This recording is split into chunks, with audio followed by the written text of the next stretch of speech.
بسم اللہ الرحمن الرحیم۔ کتاب شرح چہل حدیث از امام خمینی رحمۃ اللہ علیہ، 37ویں حدیث۔ ترجمہ۔ امام صادق علیہ السلام نے فرمایا کہ حضرت علی علیہ السلام فرمایا کرتے تھے، خدا کو خدا سے، رسول کو رسالت سے، اور صاحب امر کو امر بمعروف، عدل و انصاف اور نیکی کرنے سے پہچانو۔ تشریح۔ معرفت، علم، شناسائی اور دانائی میں واضح فرق پایا جاتا ہے۔ علماء کا کہنا ہے کہ اصل لغت میں علم مخصوص ہے کلیات سے، جیسے معرفت مخصوص ہے جزیات و شخصیات سے۔ علماء کہتے ہیں عارف باللہ وہ ہے جو حق کو مشاہدہ حضوریہ سے پہچانے، اور عالم باللہ وہ ہے جو حق کو فلسفی دلیلوں سے پہچانے۔ بعض علماء نے کہا ہے علم و عرفان میں دو جہت سے فرق ہے، ایک تو متعلق کے اعتبار سے جیسا کہ ذکر ہوا، دوسرے معرفت کے اعتبار سے جس میں بھول اور نسیان کا سابقہ لاحق ہوتا ہے۔ لہٰذا جس چیز کا ادراک ابتدا میں ہو اس کو علم کہتے ہیں، اور جو چیز معلوم رہی ہو مگر بھول جانے کے بعد یاد آئے اس کو معرفت کہتے ہیں۔ اور عارف کو اسی لیے عارف کہتے ہیں کہ وہ اکوان سالفہ کون ملکی کی سابقہ نشأتوں اور اپنے نشأہ طبیعیہ کا متذکر ہوتا ہے۔ اور بعض اہل سلوک تو تذکر عالم زر تک کے مدعی ہیں۔ وہ کہتے ہیں کہ اگر حجاب طبیعت جو اس غفلت و نسیان کا موجب ہے سالک کی آنکھوں کے سامنے سے اٹھا لیا جائے تو وہ عوالم سابقہ کا متذکر ہو جائے گا۔ اور بعض اہل ذوق فرماتے تھے کہ معراج روحانی و معنوی کی حقیقت ایام سلف کی یاد ہے۔ اگر ہم اپنے سابقہ احوال کی طرف پلٹ کر دیکھیں تو معلوم ہوگا کہ ہر شخص کسی نہ کسی حد تک اپنی پچھلی زندگی کو یاد کر سکتا ہے۔ بعض 7 سال کی عمر تک کے حالات اور بعض 5 سال یا 3 سال کی عمر کے واقعات یاد رکھتے ہیں۔ اس سے کم کے حالات کا یاد ہونا نادر ہے۔ ہاں، شیخ الرئیس بوری سینہ سے نقل کیا گیا ہے، وہ کہتے تھے مجھے اپنی پیدائش کا ابتدائی دور یاد ہے اور اس سے پہلے کے حالات بھی یاد کر سکتا ہوں، مثلا جب وہ رحم مادر یا پشت پدر میں تھے۔ اسی طرح ملک میں جتنی تبدیلیاں رونما ہوئیں ان کو یاد کیا جا سکتا ہے، نیز پیچھے مڑتے مڑتے اکوان عالم سے ملکوت اعلیٰ تک اور جبروت سے جبروت اعلیٰ تک کے حالات یاد رکھے جا سکتے ہیں، یہاں تک کہ سلسلہ نشائے علم ربوبی تک پہنچ جائے، اور یہی یادیں حقیقت معراج اور روحانی عروج کی انتہا ہیں۔ بوری سینہ کا بیان ختم ہوا۔ ہو سکتا ہے یہ مطلب اپنی جگہ پر صحیح ہو، لیکن حقیقت معراج مسلک عرفان میں اس طرح پیچھے کی طرف پلٹنے کو نہیں کہتے، اور نہ ہی یہ بات اصحاب قلوب کے نزدیک صحیح ہے، بلکہ معراج روحانی اس حرکت معنویہ العطافیہ کا نام ہے جس سے دائرہ وجود کی تکمیل ہوتی ہے، اور جس کی وجہ سے سلسلہ شہود میں پائی جانے والی تمام چیزیں عالم غیب کی طرف پلٹتی ہیں، اور یہ قوس سعودی و حرکت انعطافی کی صورت میں ہوتا ہے۔ یہ قہقرائی یعنی الٹی اور رجوعی حرکت موجودات میں جاری اللہ کی سنت کے خلاف ہے، خصوصاً انبیاء اور بالخصوص خاتم انبیاء علیہ السلام کے سلسلے میں بالکل ہی یہ بات درست نہیں ہے۔ سلوک کا یہ طریقہ ملائکہ کے اس صنف کی مجذوبیت کے مشابہ ہے جن کو ذات کبریہ کے بارے میں مہمیہ متحیرہ کہا جاتا ہے، جو کثرات سے مکمل طور پر غفلت رکھتے ہیں اور جن کو یہ بھی معلوم نہیں ہے کہ آدم و آدمی خلق ہوئے ہیں یا نہیں۔ شیخ عارف کامل آبادی فرماتے تھے کہ حضرت آدم علیہ السلام کی روحانی حالت یہ تھی کہ اپنے ملک کی طرف توجہ نہیں رکھتے تھے اور مجذوب عالم غیب و مقام قدسی تھے، اور یہ حرکت آدم علیہ السلام کو مقام آدمیت سے سلب کر دیتی تھی۔ اسی لیے خدا نے ان پر شیطان کو مسلط کیا تاکہ وہ ان کو شجرہ طیبہ کی طرف متوجہ کرائے اور ان کے جذبہ ملکوتی کو ملک کی طرف پلٹا دے۔ والعدل والاحسان، ظاہر یہ ہے کہ یہ دونوں الامر بالمعروف پر عطف ہیں، یعنی اعرفوہم بالامر بالمعروف وبالعدل والاحسان، ان کو پہچانو امر بالمعروف، عدل و انصاف اور احسان کے ذریعے۔ اور یہ بھی احتمال ہے کہ المعروف پر سب عطف ہوں، یعنی اعرفوہم بالامر بالمعروف وبالامر بالعدل والاحسان۔ پہلی فصل، اعرف اللہ باللہ۔ اس کا مطلب آپ یہ سمجھ لیں کہ علماء کرام نے اس حدیث شریف کی شرح اور اعرف اللہ باللہ کے سلسلے میں اپنے اپنے مسلک علمی اور مشرب و فلسفہ و حکمت کے اعتبار سے معانی بیان فرمائے ہیں۔ میں بطور خلاصہ بعض کو تبرکاً بیان کروں گا۔ اول، جناب سقط الاسلام کلینی رحمۃ اللہ علیہ نے جو بیان فرمایا ہے اس کا خلاصہ یہ ہے کہ پروردگار عالم نے ابدان و ارواح اور انوار کو خلق فرمایا، اور وہ ان چیزوں کی تخلیق میں متفرد یعنی اکیلا ہے، کوئی اس میں شریک نہیں ہے، اور نہ خدا ان میں سے کسی ایک کے مشابہ ہے۔ بس جس نے خدا کی ان میں سے کسی ایک سے تشبیہ دی اس نے خدا کو نہیں پہچانا، جس نے خدا کو ان کی شباہت سے منزہ تسلیم کیا اس نے حق کو پہچان لیا۔ بات ختم۔ عجیب و غریب بات یہ ہے کہ صدر المتعلہین قدس سرہ نے اس قول کو حدیث کا تتمہ سمجھا ہے اور اپنے مسلک کے مطابق اس کی طویل توجیحات پیش فرمائی ہیں۔ دوم، شیخ صدوق کا بیان ہے اور اس کا ماحصل یہ ہے کہ خدا کی معرفت خدا سے حاصل کرنے کا مطلب یہ ہے کہ اگر ہم خدا کو اپنی عقلوں سے پہچانیں، خدا ہی نے ہم کو یہ عقول عطا فرمائی ہیں، اور اگر خدا کو انبیاء و حجج کے ذریعے پہچانیں تب بھی خدا ہی نے ہم کو اپنا تعارف کروایا ہے، کیونکہ خدا نے ان حضرات کو مبعوث کیا اور حجت قرار دیا۔ اگر اپنے نفوس سے خدا کو پہچانیں تب بھی ہم خدا ہی کے ذریعے خدا کو پہچان رہے ہیں، کیونکہ نفوس کا خالق خدا ہے۔ سوئم، جناب ملا صدرہ نے اشارہ فرمایا ہے، خدا متعال کی معرفت کے دو طریقے ہیں، ایک طریقہ مشاہدہ صریح عرفان کا ہے، دوسرا طریقہ تنزیہ و تقدیس کا ہے۔ چونکہ پہلا طریقہ سوائے انبیاء اور کامل ترین بندوں کے کسی کے لیے ممکن نہیں ہے، اسی لیے حدیث میں دوسرے طریقے کا ذکر کیا گیا ہے۔ بات ختم۔ ملا صدرہ کی یہ تفسیر اس بات پر مبنی ہے کہ شیخ کلینی کے قول کو انہوں نے حدیث شریف کا جز اور تفسیر امام صادق علیہ السلام کو قول حضرت علی علیہ السلام سمجھا ہے۔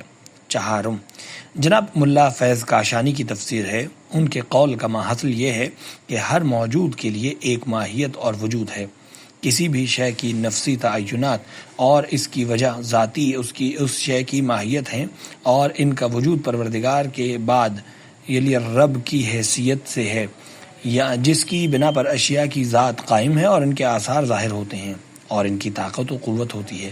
پس اگر کوئی ماہیات اور اشیاء کے جہات تعینات نیز اشیاء کے امکان اور حق کے نسبت ان کی ضرورت کو دیکھ کر خدا کو پہچانتا ہے تو اس نے خدا کو اشیاء سے پہچانا ہے، نہ حق سے۔ اس کے علاوہ یہ علم و معرفت فطری ہے، کسبی نہیں۔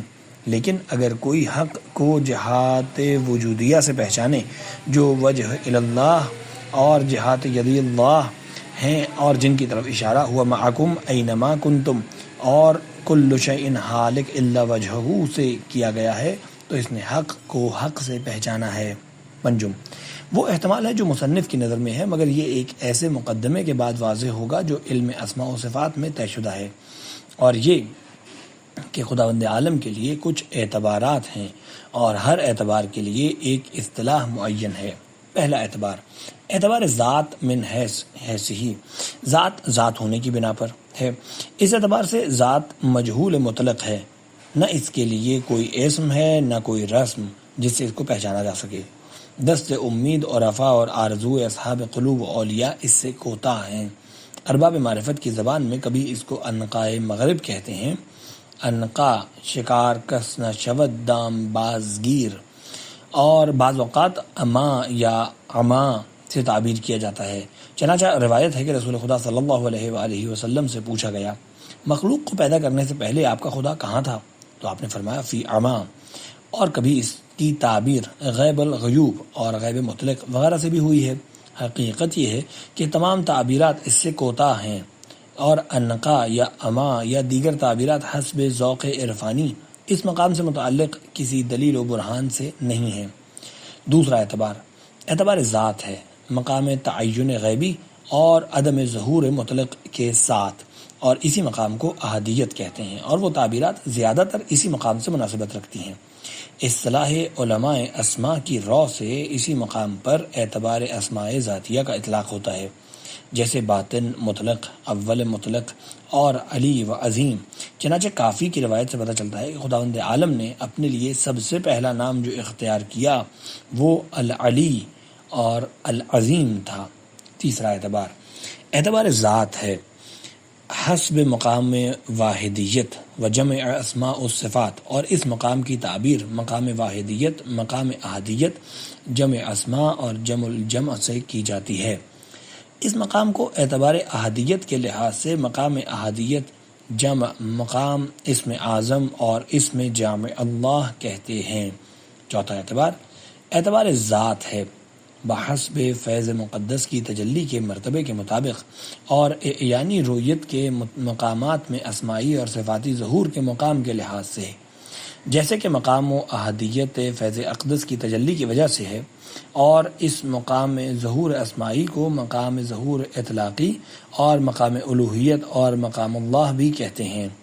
یہ ان اعتبارات کی وجہ سے ہے جو اسماء و صفات میں مقرر ہیں، اور میں یعنی راقم الحروف نے مصباح الہدایہ میں اس کی شرح بھی کی ہے۔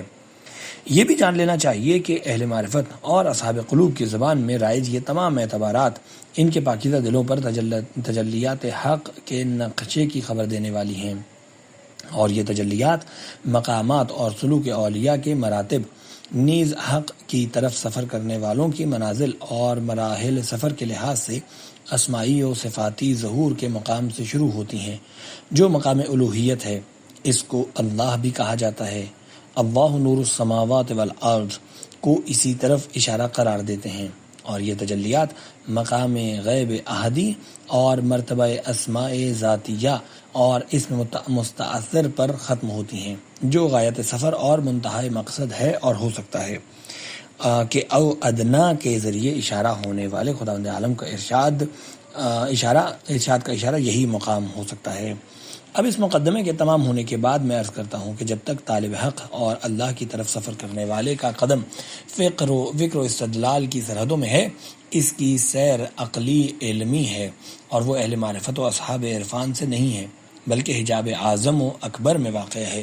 خواہ ماہیات اشیاء میں نظر کر کے ان کے ذریعے حق کو طلب کرے جو حجاب ہائے ظلمانی ہیں، اور چاہے ان کے وجودات کے ذریعے تلاش حق کرے جو حجاب ہائے نورانی ہیں، اور جناب فیض کا قول اسی تناظر میں ہے۔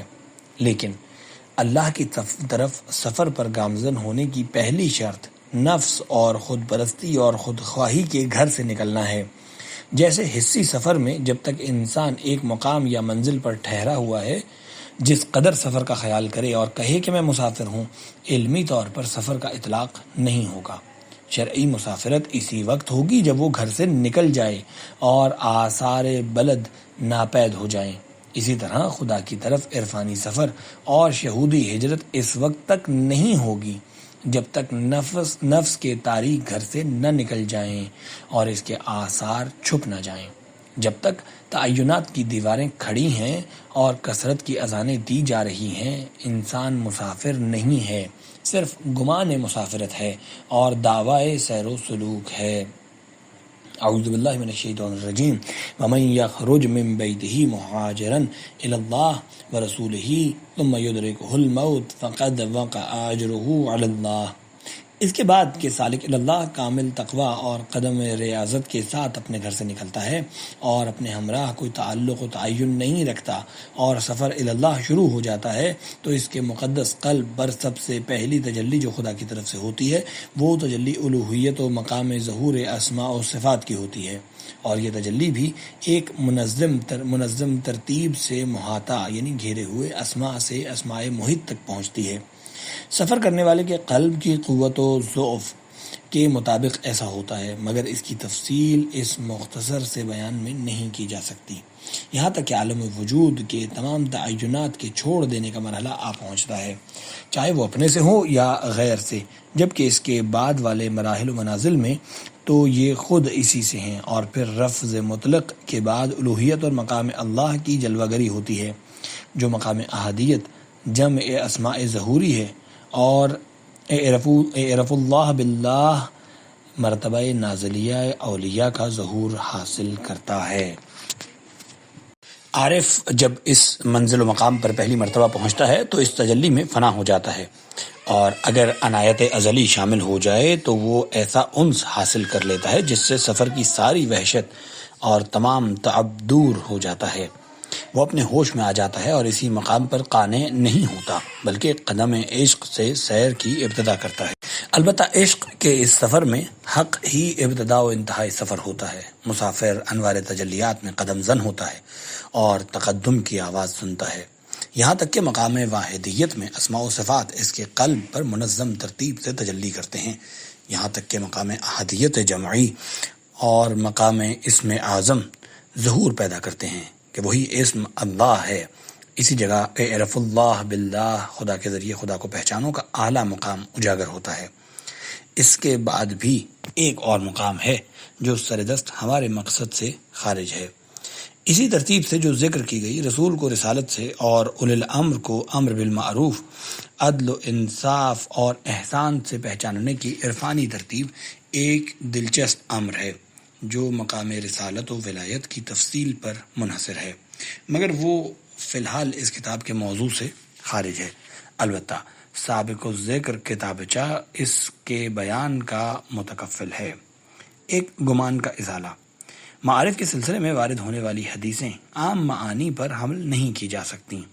یہ گمان نہ ہو کہ اس حدیث شریف کی تعبیرات سے ہمارا مقصد مفہوم حدیث کو مسلک اہل عرفان کی طرح اسی پر محدود کرنا ہے تاکہ تفسیر بالرائے اور رجم بالغیب کے زمرے میں شامل ہو جائے۔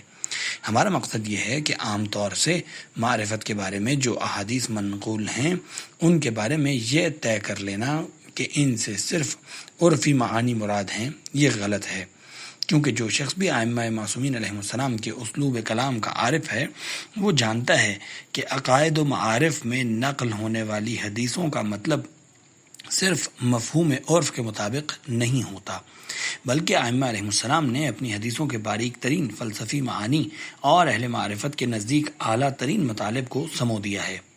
ہر وہ شخص ہماری اس بات کی تصدیق کرے گا جو اصول کافی اور توحید صدوق کا مطالعہ کرے گا، اور یہ مطلب مراد لینے سے اس میں کوئی منافات نہیں ہے کہ ائمہ اہل معرفت اور خدا کی معرفت رکھنے والے علماء اپنے کلام کو اس جامع طریقے سے ادا کریں کہ ہر گروہ اپنے مسلک کے حساب سے اس سے استفادہ کرے، اور ان میں سے کسی کو یہ حق نہیں ہے کہ مفہوم حدیث کو اسی مطلب میں منحصر اور محدود کر دے جس کو اس نے خود سمجھائے۔ مثلا یہی حدیث جو زیر بحث ہے، اس کے ظاہر الفاظ اور اظہار عرف میں اعتبار سے ایک عرفی معنی مراد لیے جائیں کہ اعرف اللہ باللہ کا مطلب یہ ہے کہ خدا کو اس کی صنائی کے آثار اور ان کے استحکام کے ذریعے جو الوہیت کے آثار ہیں پہچانا جائے، رسول اللہ کو ان کی رسالت کے ذریعے اور اولی الامر کو ان کی کیفیت اعمال مثلا امر بالمعروف اور عدل و انصاف کے ذریعے پہچان لینا چاہیے، یعنی ہر ایک کو اس کے آثار سے پہچانا جائے۔ تو یہ معنی اس بات کے منافی نہیں ہے کہ اس حدیث کا ایک